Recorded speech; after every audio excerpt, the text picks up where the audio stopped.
न त मर जाई। हट साला भूतरी मरी तबे मानी। मौगा मरा समझ ले बारू। चल साला।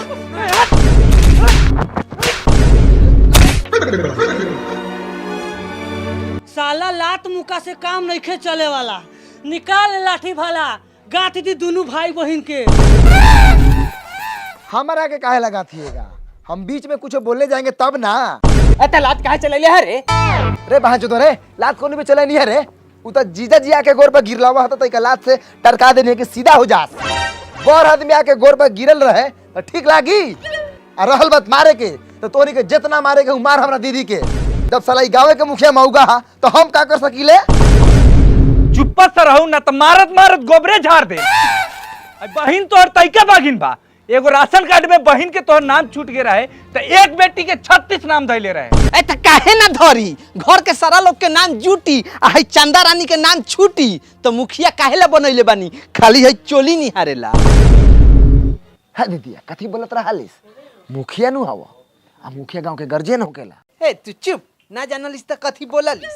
खा के भरुआ बा नंदोसी लागल है त बोल दिलै। नंदोसी बा कवन ऐसन दिन बा कि ना ना चल बा। नंदोसी त नंदोसी है। एकरा से ससुर बसुर लान ना बचल बा।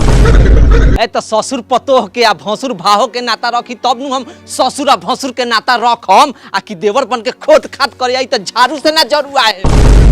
बोला तू भोसुर लबर लबर बोला। अभी तो हम कमे मरले बानी। माथा सनकल लूटे इतना मार मारम कि माथा में के तोरा एगो झोटा ना रही।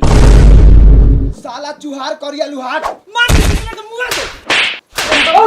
मार का बुआ का। बाप रे बाप। ए दादा रे दादा। ए बाबू बाबू। बुआ दे लगे नी कुतरा करे। अरे को देखरा ना। एको गोई जाते ना चुराला। ससुर बसुर देवारा बतारा। ना कर तारू मुखिया जी इतना भसकर औरत भाई कि एगो खचरी घर में ना रहे तो ई घर स्वर्ग बन के रही। भैया ई भोसरी के तलाक दे के हटाओ। साले के दोसर बिया होई। रे यही के कह लेबे छावरा छावड़ी के खेल हई। सारा लोग के गार गार बिका जाई तो यो दोसर बिया लार ना होई। ये तो बहिन के बुलावे आइल बारे तो बहिन के बुला के ले जो। तमाशा काहे कहले बारे? तमाशा कहले बानी तोरा आँख के सामने हमने दोनों भाई बहन के मार के अदमुआ का देल तो यही के चल जाई। थाना में सराहा लिखा के नुआल बानी। साना हाँ साना दीदी वो काम कर हम तोरा के नट्टी पे लात रख ए जब मुआ देतानी। पुलिस आते बा ई सार लोग लगले टट के फंस जाई। काहे जाई रे? मर जान त एकनी के गु की इज्जत कैसे देखम? हमरा त एकनी के हगवा के एकनी के गु एकनी के खियावे के बा।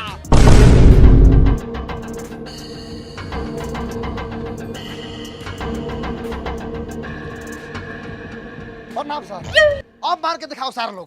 दरोगा जी हो दरोगा जी मार के नी पुतारा सब बीमारियां धरवा लगले। ए सब बोल कथी ये हैं ऊ कहले बड़े। चल साइड में खड़ा हो हम बैठ के तोरा से बतिया तनी कि कौन तोरा साथे का कहले बा। ऐसा ही एगो हमर तबीयत खराब बा। ए उठ खड़ा हो ख बैठे के बा। कथी मुड़ी हिलैले बारा? माने बूढ़ पुरानिया हो के हम उठ जाई। हाँ तो उठबा ना तक बैठले रहब। एंगिया 10 लाख रुपया दे के नौकरिया ले ले बानी। खड़ा हो खेला उठ। करे तोरे समय से बहन होई कौन बारे? देख लियो ई समय से सबसे ज्यादा करिया होई तो अब।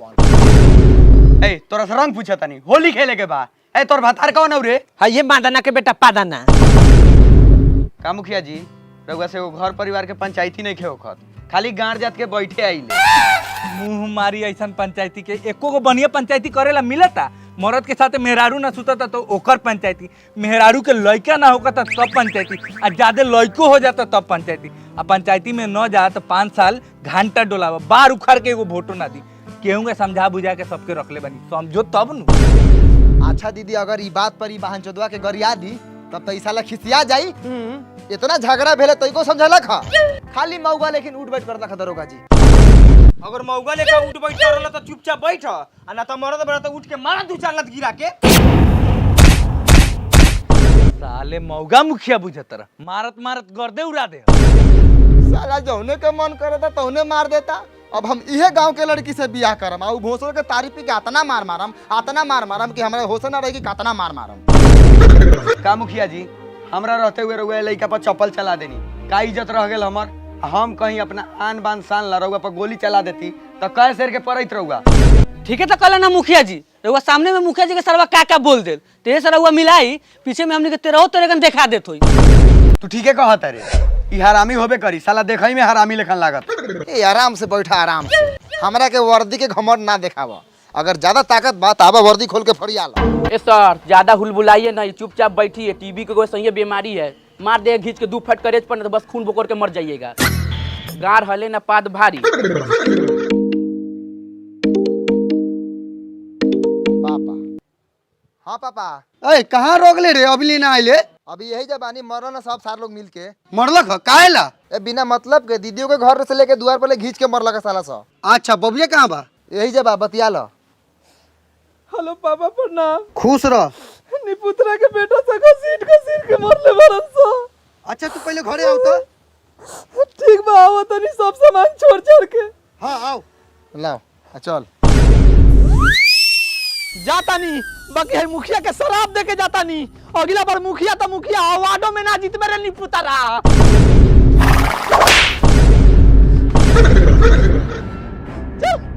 जाय दो ओकरा के तो नहीं जा, मिलजुल के खुशी से रह, खाना पीना बनावा खा। अब हमरो के जाय दो। रुकी मुखिया जी बउओ 10,000 रुपया लेके आवा। कथी के 10,000 रुपया? कथी के एक बार ओखनी से दहेज प्रथा के केस करवा देम त एके बार 10 लाख हगब आ जिंदगी भर हगते रहब। जा बाबू 10,000 रुपया लेके दो। थाना पुलिस से थोड़े जातो द्वार पर से।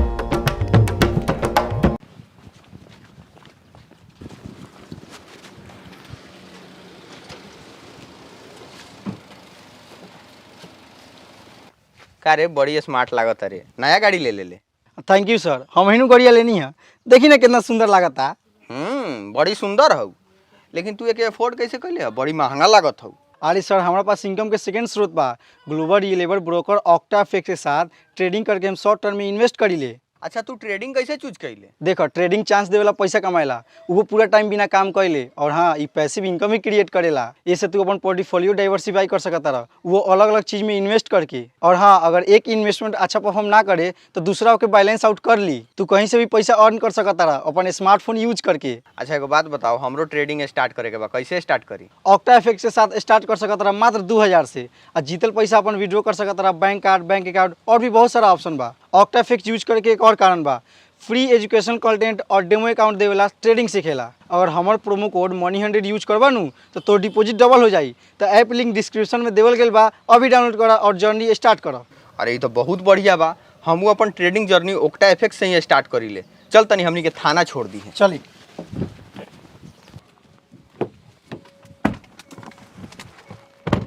साला इतना मन बढ़ गया करिया के कि जीते मारता बेटी के हमरा। चुप रहना तो मार देम घींच के लात करे पता गोरे छटक जाई। एगो गोल मरीच लेके लेके खोजले बारे करिया बुचेन मारो ना त का करो। ए तो हम का करी?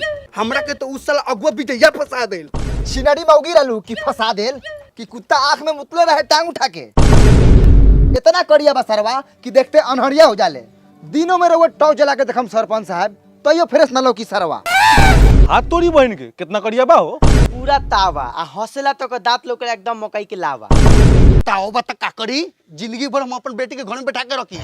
हमरा मरला के बाद में कौन साला बेटा हमरा बेटी के देखी? अभी कुछ बिगड़ल थोड़ी बा चाचा। चलो जब पंचायती बिटोर के पंचायती करल जाओ कि काहे से करत साला। रे बुरी पंचायती की बात करत रहे, वहाँ पंचायती में मुखियो आए रहे और रहे सरवा ओकरे तरफ से। पंचायत में मुखिया रहे साला। पंचायत में मुखिया कौन काम साला? तो कुछ होगा था, तो झगड़ा तो होगा था, सब दौड़ से जाता मुखिया लगे। तो पंचायत में सरपंच के अलावा बा, सरपंच के साला खनु भाई नहीं के तो सबका मुखिया करस। कोर्ट में साइन सरपंच के मानल जाले, मुखिया के ना। अभी लोग जानते नहीं कि सरपंच के पावर। हाँ तो जाना देखिए पावर मुखिया में साधारण आदमी ना दबंग आदमी जीतल है। जेकरा पास पैसा कौड़ी 2-4 गो केस होके धक के दबा दी तो मुँहे गाड़े पर निकल जाए। हाँ तो कोर्ट से फरियाम चल बबिया के लेके कोर्ट में दहेज केस कर दो जाई। कहाँ जाई सार लोग? देखा बुलेट भाई, केसा केसी से बनल बनावल रिश्ता खराब हो जाला। एक काम करो, अगुआ तू अपन दामाद के बुलावा, इतना ही मामला फरियाद दिया। उ सब तो ठीक बा लेकिन पहले मानी सरवा तहाँ आवेला। कहे न मानी, फोन करू, प्यार से बतवाऊ, मीट मंगाऊ, सलाद कटवाऊ, आ एगो खामा मंगवाऊ। उ तो ये सब चीज खोजेला। आ इतना व्यवस्था सुनी तो दौड़ल चले, साथे खइले पीले बा। हम नु जानत नहीं ओकरा बारे में। लगावा फोन।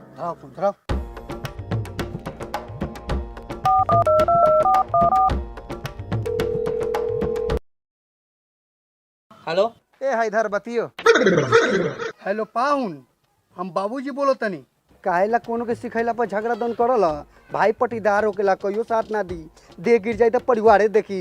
एक काम कर, यहाँ पर आव, पैसा दो तनी, दुकान खुलवा दो तनी, अपना खुशी से रह, खा पिय अच्छा से रह। एक काम कर, यहाँ व्यवस्था कर दिल बानी, मीट सलाद।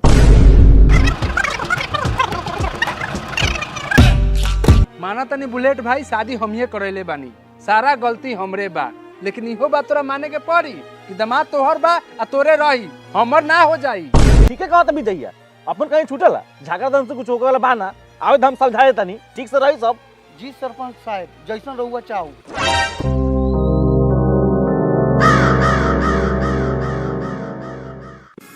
खाना काहे बारे सर है? जो पाहुन के पैर छू के प्रणाम कर। आओ पाहुन आओ। आओ।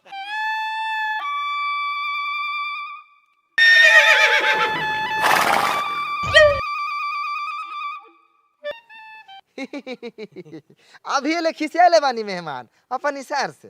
प्रणाम। चली उतरी उतरी, खाना पीना तैयार बा, उतरी। अरे वो उतरी झाट जी जा।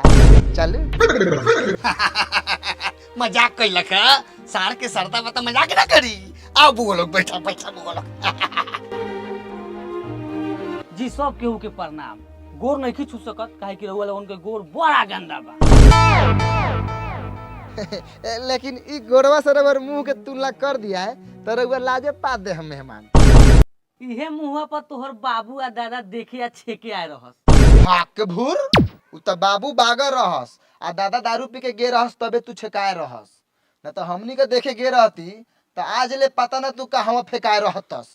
अरे ये छेका छेकिया फेंका फेंकी करबे, जराम का खाना ठंडा के लंदा जाई तब मेहमान के खियाबे। जो खाना सलाद बोतल लेके आओ, मेहमान के खियाओ पियाओ। जा ई तो हम भुलाइए के रहनी है। ए कहे करला कि मेहमान रउआ मीट रोटी खाएम कि पेलाव मीट। पिलाव मीट कथी हो खले बउआ, ई त खानवा अपने बापो जन्म नहीं खैले। पेलाव यानी पुलाव। हाँ हम बुझत रहनी भैया पोलावे होई। जा ले आवा जा, ऐसे भी भूखे भिखारी लेकर हालत भेल बा, घरे से खा पी के थोड़े चलनी है। अच्छा ठीक बा, 5 मिनट बैठा, 10 मिनट में लेके आओ तनी। अहो ई कौन टाइम बतैला का बुलेट भाई?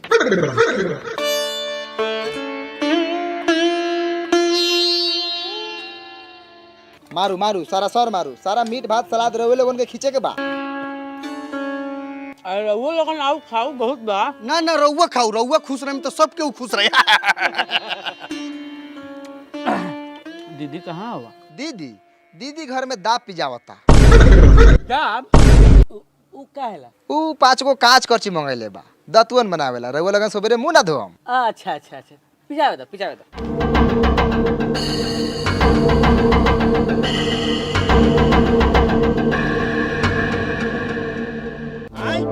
हमर का गलती बा सरपंच साहब? हम क्या जानते नहीं कि सरवा से दोगला चोद होई? ना जानत रहला सर हम। अभी लगम चप्पल से शकल बिगाड़े। ओकरा बर भाई के ये बियाह करल रहे सरवा। आ कहता कि हमर का गलती बा। अब ओकरा दिल में थोड़ी ना घुसा नहीं बउओ, उ शराबी बा कि बदमाश बा कि जुएरी बा कि गाड़ू बा।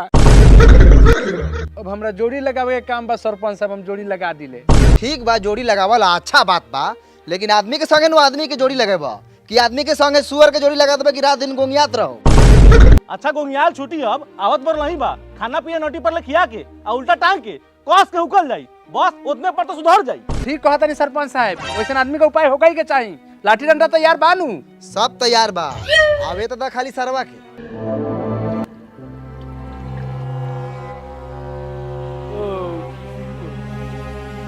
तब सरपंच साहब अब कितना सेवा पानी होको? निकाल रस्सी कर चिलाठी, अब बाहर चला सके।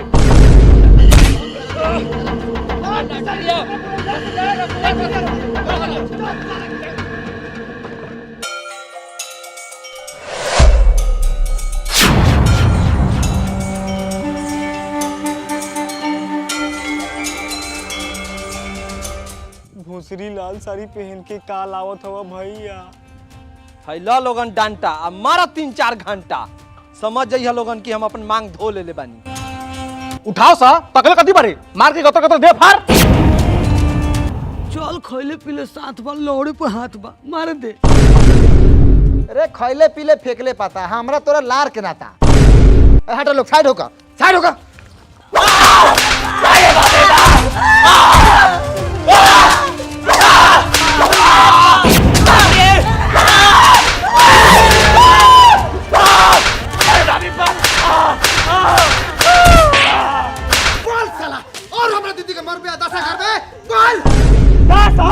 हम की तोरा बहिन के मार तो नाक के बाजा फाड़ दे। नहीं क्या मानने वाला मुंह आने साला सके।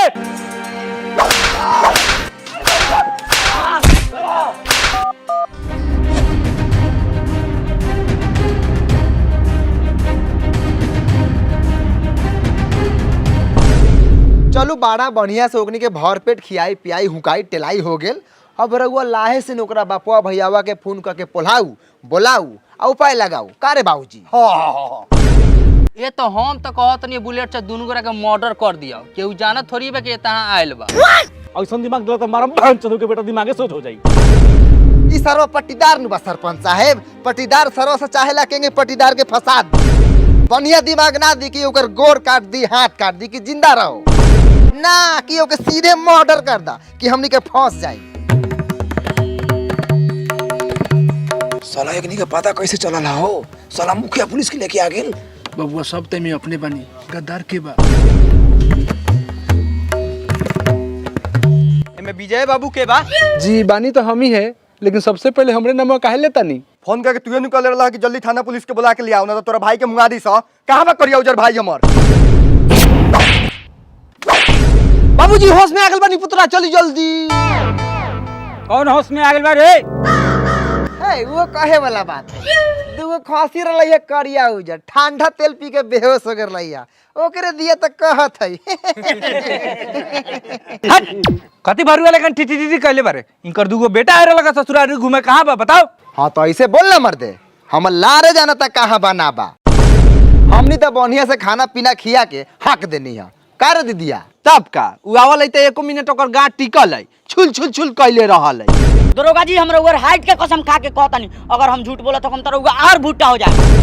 इस सरवासन पे हमरा शादी के बेर से भरोसा नहीं के कई बार मारे ला तिकले ले बा। दरोगा जी मारी तोरा 2-4 गो गोली तब एक निका बोली यही चला दियन गोली। दरोगा साहब के बुझात नहीं कौन गाँव में आयल बारन।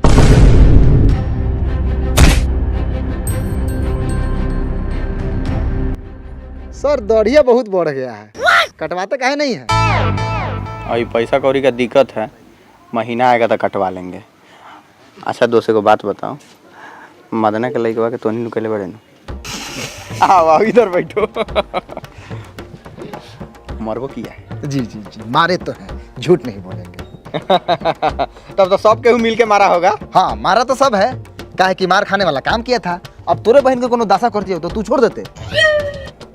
शशि छोड़ देती मार के माथा ओकर फोड़ देती। अच्छा एगो बात बताओ ओकर माथा उथा फरले कि ना माथा नहीं की फरले लेकिन सौसे दे गतर गतर मार के साटी उगा देले बानी।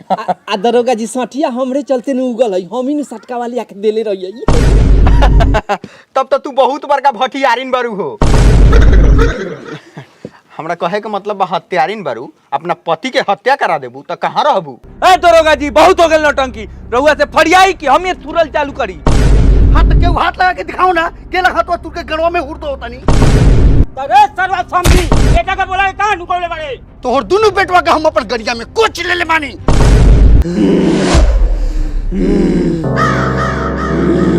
हाइलियो का मेहमान जी आ गेलथिन। हम कहत रहनी कि ना मेहमान जी बेहोश रहलथिन हां। प्रणाम मेहमान जी कहू समाचार बताओ। ओए बपिया जी फिर वो जिंदा बानी हम जानते नहीं लोग मर गेल होक भाई। भोसरो एक्टिंग करता रू।